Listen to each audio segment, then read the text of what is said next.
Start. Good morning student. आज हम लोग क्लास 12 में बायोलॉजी सब्जेक्ट के अंतर्गत चैप्टर नंबर 5 पढ़ेंगे, वंशागत एवं विविधता के सिद्धांत। बोर्ड पे आपको दिख रहा होगा, एक मेरी आवाज़ आपको मिल रही होगी। तो चैप्टर नंबर 1, चैप्टर नंबर 2 हमने कंप्लीट कर लिया है। चैप्टर नंबर 3 और 4 सेक्सुअल रिप्रोडक्शन पे है, तो हम आपको क्लास में पढ़ाएंगे। और हम स्टार्ट करते हैं चैप्टर नंबर 5, वंशागत एवं विविधता के सिद्धांत। इससे पहले हमको ये जानना है आनुवंशिकी क्या होती है।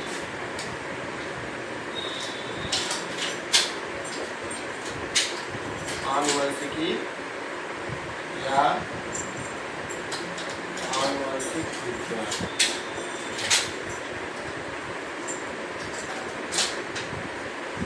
जिसे हम इंग्लिश में बोलते हैं जेनेटिक्स।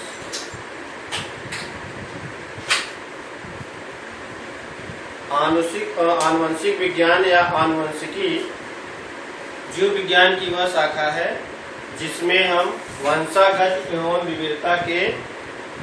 विविधता के सिद्धांतों का अध्ययन करते हैं। यानी आनुवंशिक विज्ञान जीव विज्ञान की वह शाखा है जिसमें हम माता पिता से संतानों में लक्षण पहुंचने की प्रक्रिया और उसके द्वारा उत्पन्न विविधताओं का अध्ययन करते हैं। हेरिडिटी, जिसे हम वंशागत कहते हैं, और विविधता वेरिएशन। यहाँ दो वर्ड अभी हम पढ़ेंगे डिटेल में। वंशागत क्या होती है और विविधता क्या होती है। उसके पहले हमें ये जानना है कि आनुवंशिकी क्या होती है। जैसे जीव विज्ञान की बहुत सारी शाखाएं हैं, तो उनमें एक जो है आनुवंशिकी है। आनुवंशिकी की नींव सबसे पहले ग्रेगर जॉन मेंडल ने डाली थी, इसीलिए उनको आनुवंशिकी का जनक कहा जाता है। हम बोलते हैं father of genetics, Gregor John Mendel. Gregor John Mendel को आनुवंशिकी का जनक इसलिए कहा जाता है क्योंकि उन्होंने ही आनुवंशिक लक्षणों के बारे में विस्तृत रूप से अध्ययन किया। देखिए, जब भी किसी का जनक कहा जाता है तो ये तभी कहा जाता है जब वो उस विशेष सब्जेक्ट के बारे में विस्तृत रूप से अध्ययन किए होते हैं, विशेष जानकारी उपलब्ध कराते हैं, तो उनको हम कहते हैं फादर ऑफ दैट पार्ट। तो यहाँ फादर ऑफ जेनेटिक्स है ग्रेगर जॉन मेंडल। आनुवंशिकी विज्ञान है, जीव विज्ञान की वह शाखा जिसके अंतर्गत हम वंशागत एवं विविधता के सिद्धांतों का अध्ययन करते हैं। तो अब हमारे दिमाग में ये प्रश्न आएगा कि ये वंशागत क्या होती है। तो पहले हम देख लेते हैं वंशागत।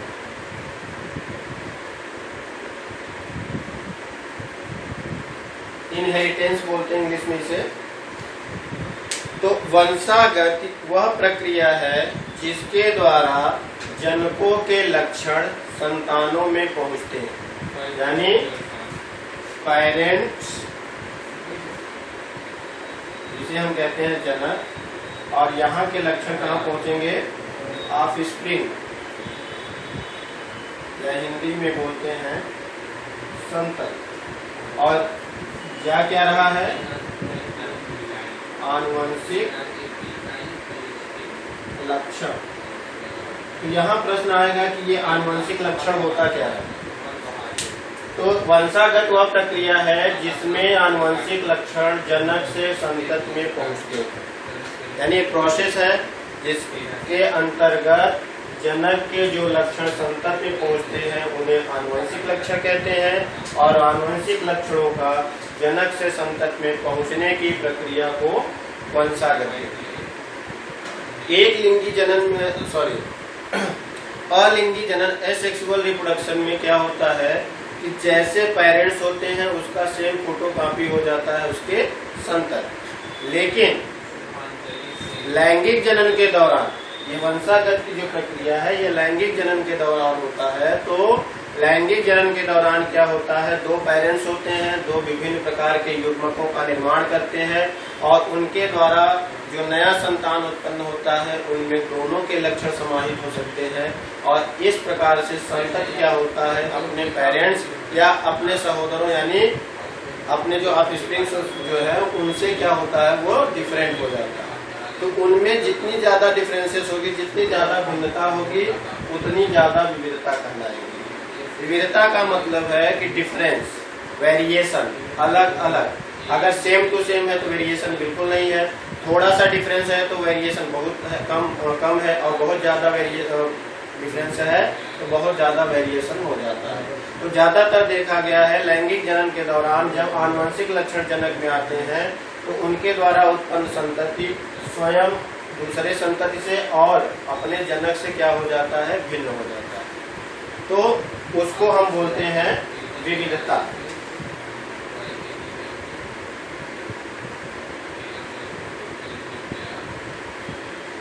तो विविधता के अंतर्गत क्या देखा जाता है कि जो आनुवंशिक लक्षण ट्रांसफर हो रहे हैं उनमें क्या भिन्नताएं हो जाती है, इस जनक से इस संतान में क्या डिफरेंसेस आते हैं। जैसे हम समझाने के लिए कहें कि मान लीजिए जनक के बाल जो है काले और भूरे हैं और बच्चे का दोनों का मिक्स हो जाता है, तो वहाँ पे क्या हो जाएगा, बाल में भिन्नता आ जाएगी, नाक में भिन्नता आ जाएगी, आँख में आ जाएगा, कान में आ जाएगा, तो हर एक स्ट्रक्चर में भी विभिन्नता आ सकती है। तो जितना ज्यादा डिफरेंसेस होगा उतनी ज्यादा विविधता होगी। तो यहाँ हमने 3 टॉपिक क्लियर किया। तो अब आपको चैप्टर भी समझ में आ गया होगा। अब हम इस चैप्टर में वंशागत के कौन कौन से नियम हैं, कौन कौन से सिद्धांत हैं, विविधता कैसे उत्पन्न होती है, उन सब का अध्ययन इस चैप्टर में करेंगे। तो यहाँ से आपका यूनिट 2 स्टार्ट हो जाता है। चैप्टर नंबर तो 5 है बट यूनिट आपका क्या है, 2। और इसमें अभी हमने जो पढ़ा वो हमने पढ़ा आनुवंशिकी, फिर हमने पढ़ा वंशागत, और हमने क्या पढ़ा, विविधता। ठीक, तो ये तो आपको हो गई बेसिक नॉलेज इस चैप्टर की। आनुवंशिकी क्या है, वंशागत क्या है और विविधता क्या है। अब हम देखेंगे कि वंशागत की नींव कैसे पड़ी, थोड़ा सा अपनी हिस्ट्री देखेंगे। तो मेंडल ने जब देखा तो देखते क्या है कि ज्यादातर जीवों में अपने समान संतान उत्पन्न करने की जो क्षमता है उनमें उसी पेरेंट्स के लक्षण उस संतान में पहुंचते। जैसे हाथी का बच्चा हाथी होता है, घोड़े का बच्चा घोड़ा होता है, आम का पौधा आम होता है, आम के पौधे छोटा सा आम होगा। तो उनके दिमाग में प्रश्न है कि आखिर ये ऐसा हो क्या रहा है, ऐसा इसके पीछे कारण क्या है। उन कारणों को जानने के लिए उन्होंने बहुत सारे एक्सपेरिमेंट किए और उन्होंने उन जीवों में से जो सबसे ज्यादा उचित समझा उन्होंने मटर के पौधे को चुना। आपको पता होगा क्लास 10 में हमने आपको पढ़ाया भी है कि मेंडल ने मटर के पौधे को ही क्यों चुना। प्रश्न आता भी है कि मेंडल ने इतने सारी विविधताओं में से मटर के पौधे को क्यों चुना। तो मटर के पौधे के चुनने के पीछे उन्होंने कई कारण दिए हैं। सबसे पहला कारण तो ये था कि उसमें स्वपरागण और परपरागण दोनों कराया जा सकता है। इसके बारे में हमने चैप्टर नंबर 2 में बात की हुई है कि स्वपरागण क्या होता है और परपरागण क्या होता है। ठीक है। दूसरा, उन्होंने देखा कि मटर के पौधे को बहुत कम समय में उनकी बहुत सारी पीढ़ियां तैयार की जा सकती है, क्योंकि मटर के जो पौधे की लाइफ साइकिल है, लाइफ स्पान है, वो करीब 2 महीने का है। तो इस हिसाब से देखें तो 1 साल में ही करीब 4 या 5 पीढ़ियों का अध्ययन आसानी से किया जा सकता है। तीसरा, उन्होंने देखा कि उनके लक्षणों में बहुत सारा वेरिएशन है और एक विशेष लक्षण के जो उनको चाहिए था क्या बोलते हैं उसको, विपर्यास लक्षण। विपर्यास यानी 2 विपरीत लक्षणों का अध्ययन एक साथ किया जा सकता है। तो ये 3 महत्वपूर्ण कारण थे जिनकी वजह से मेंडल ने मटर के पौधे को चुना। तो अगर आपके प्रश्न पूछा जाता है, बोर्ड में आता है अक्सर, तो आप इन तीनों कारणों को लिख सकते हैं। पहला कारण आपको बताया कि इसमें स्वपरागण परपरागण दोनों कराया जा सकता है। इसको कम समय में इनके ज़्यादा से ज़्यादा पीढ़ियों का अध्ययन किया जा सकता है। और तीसरा हमने बताया कि जिस प्रकार की वेरिएशन चाहिए वो उनको इसमें मिल जाता है। तो दूसरा, मटर के पौधे को जब इन्होंने लिया तो उन मटर के पौधों की कई किस्मों को और कई लक्षणों को ध्यान में रखते हुए इन्होंने अध्ययन किया। जैसे फॉर एग्जाम्पल, मान लेते हैं यहाँ पे लक्षण लिख देते हैं। यहाँ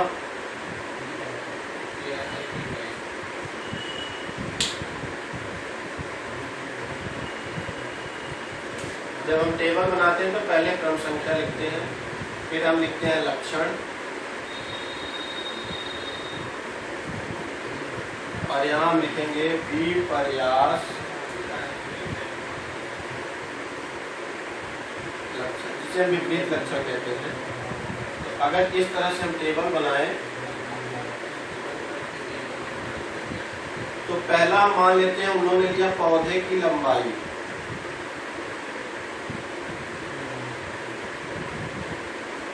पौधे की लंबाई में उन्होंने दो विपर्यास लक्षण क्या लिया, लंबा और बौना कोण। अब यहाँ समझिए लक्षण क्या है, लंबाई, और लंबाई के आधार पे कोई पौधे को हम लंबा कहते हैं और बौना कहते हैं। अगर लंबाई ज्यादा है तो लंबा हो गया, और अगर लंबाई कम है तो वो बौना हो गया। दूसरा उन्होंने लिया, मान लेते हैं फूल का रंग। तो फूल का रंग क्या लिया उन्होंने, बैगनी तथा सफेद। इसी तरह उन्होंने लिया फूल की स्थिति, फूल लग कहाँ रहा है, तो उन्होंने दो लिया, अक्षीय और अंत। चौथा उन्होंने लिया फली का आकार। तो फली का आकार उन्होंने क्या लिया, एक मुरझाया हुआ और एक फूला हुआ।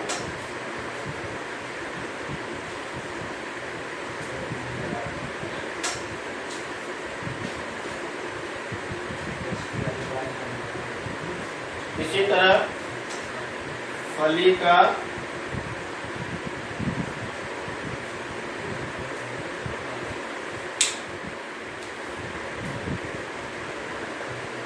बीज का आकार,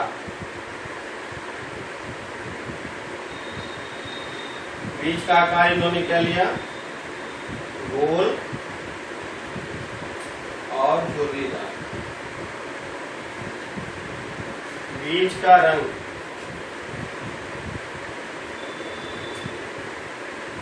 पीला,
और एक और उन्होंने लिया था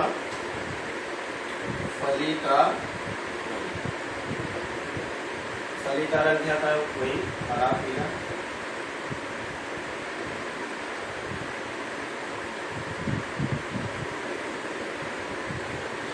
तो ये 7 विपरीत लक्षण उन्होंने लिया था। आप देख सकते हैं ये लक्षण है, उसके विपर्यास लक्षण लंबा बौना, बैंगनी सफेद, अच्छी है, फूला सिकुड़ा, गोल चुकेदार, ये आपकी बुक में भी है, आप वहाँ से भी इसको नोट कर सकते हैं। तो उन्होंने देखा कि एक एक लक्षणों का उन्होंने अध्ययन किया और अपने सारे अध्ययनों के आधार पे उन्होंने कुछ निष्कर्ष निकाले और कुछ नए नए शब्दों का प्रयोग किया। उनके बारे में हम एक एक करके जो महत्वपूर्ण टर्मिनोलॉजी इनकी है उनकी हम चर्चा कर लेते हैं। तो ये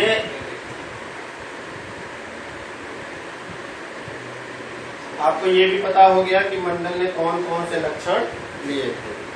अब हम अगली हेडिंग जो हम पढ़ेंगे वो पढ़ेंगे कुछ शब्दावली है। जैसे पहले हम देखेंगे एक संकर क्रॉस और द्विसंकर क्रॉस, एक संकर द्विसंकर, इसे बोलते हैं मोनोहाइब्रिड और इसे बोलते हैं डाईहाइब्रिड। जैसा कि अभी हमने 7 लक्षण लिखे थे, तो जब केवल एक लक्षणों के बीच क्रॉस कराया जाता है, एक लक्षणों के बीच क्रॉस कराया जाता है, यानी हम कह सकते हैं एक लक्षण के 2 विपर्यास लक्षणों के बीच अगर क्रॉस कराया जाता है तो उसे एक संकर क्रॉस कहते हैं।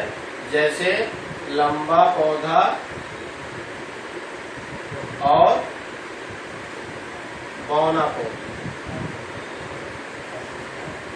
इन दोनों के बीच जो क्रॉस कराएंगे तो यहाँ पे हम देखिए एक ही लक्षण है और एक लक्षण के 2 विपर्यास लक्षण है, लंबा और बौना।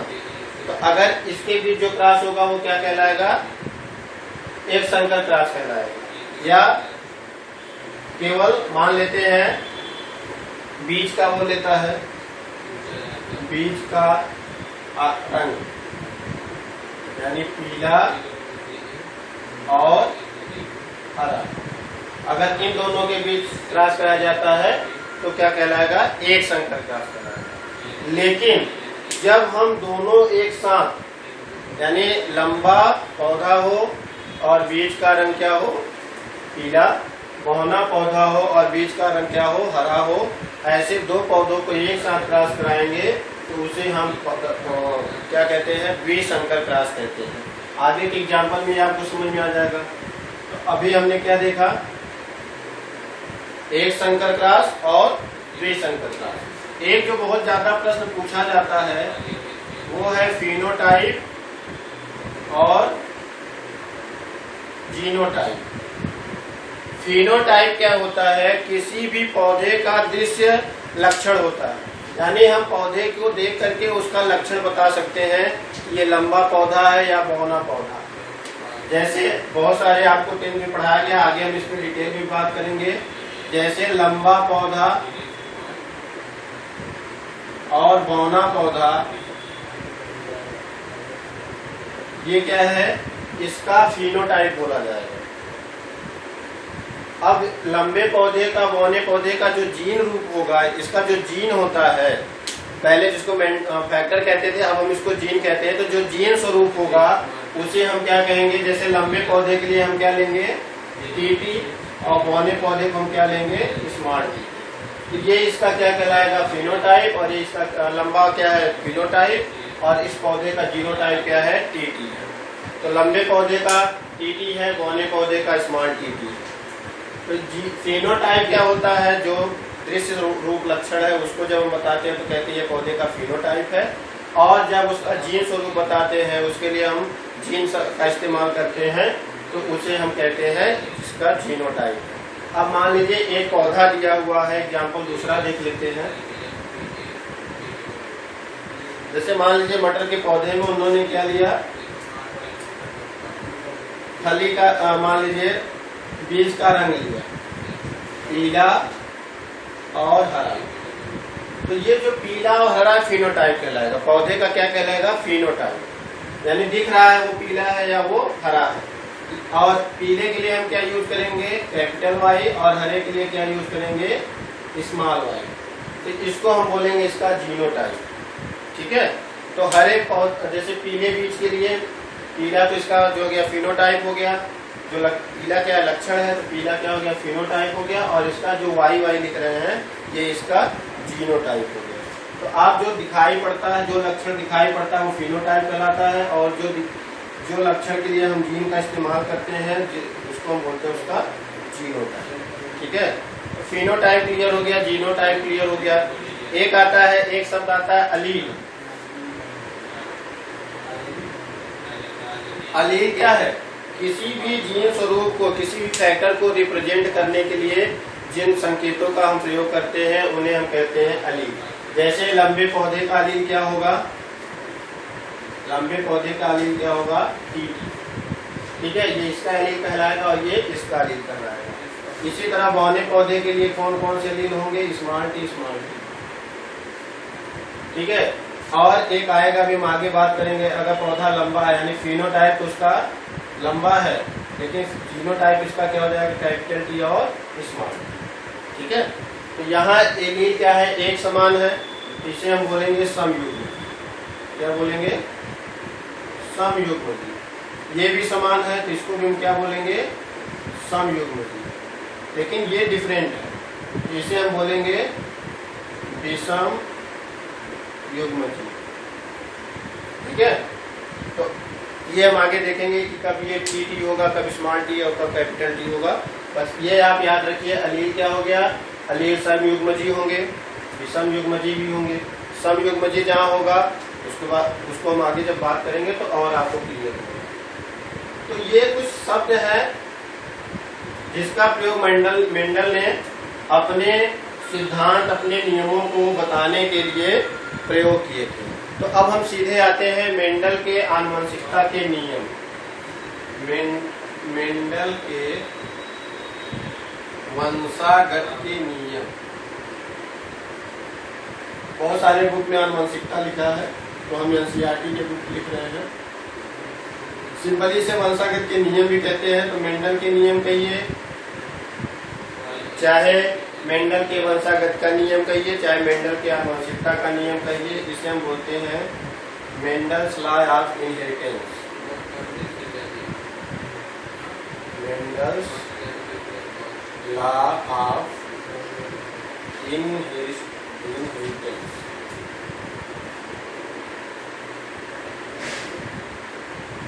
तो मेंडल ने अपने बहुत सारे प्रयोगों और निष्कर्षों के आधार पर 3 नियम दिए थे, और उनमें से 2 नियम वो एक संकर क्रॉस पे दिए थे और तीसरा नियम वो द्विसंकर क्रॉस पे दिए थे। तो हम मेंडल के पहले तीनों नियमों का नाम जान लेते हैं तो हमको आसानी रहेगी समझने में। मेंडल ने अपने प्रयोगों और निष्कर्षों के आधार पर जो 3 नियम दिए थे, उनमें पहला नियम जो है वो है प्रभाविता का नियम। दूसरा जो नियम उन्होंने दिया था उसका नाम है विसंयोजन का नियम, या इसे हम पृथक्करण का नियम भी कहते हैं। और तीसरा जो था वो था स्वतंत्र अपव्यूहन का नियम।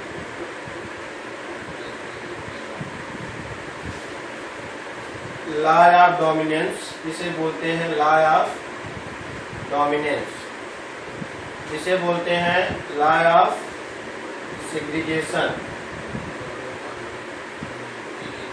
और इसे बोलते हैं लॉ ऑफ इंडिपेंडेंट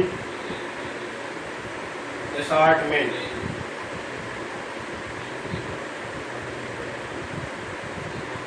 ये मेंडल के 3 नियम हैं, एक एक की हम बात करेंगे।